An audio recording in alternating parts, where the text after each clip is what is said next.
Hey everyone, welcome back to Linden Houston Cooking. Today I'm sharing a simple yet powerful drink, blueberry lemon honey water.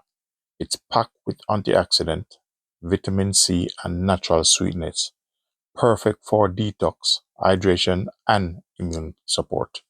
This refreshing drink is great for your skin, digestion and overall health. Let's get started.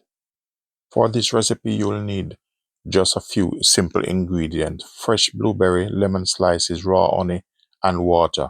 Blueberries are loaded with antioxidants, great for your skin and immune system. Lemon is full of vitamin C, helping you with detox and digestion.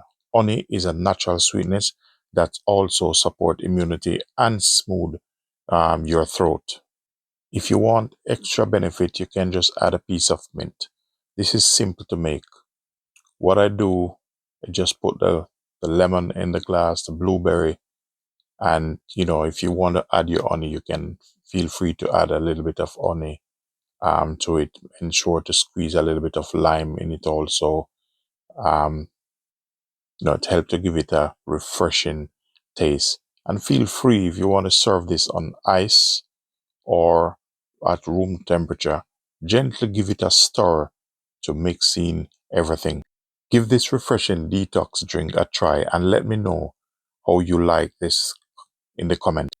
Don't forget to like, share, subscribe to Linden Houston Cooking for more healthy recipe. Thanks for watching and I'll see you in the next video. This is so delicious.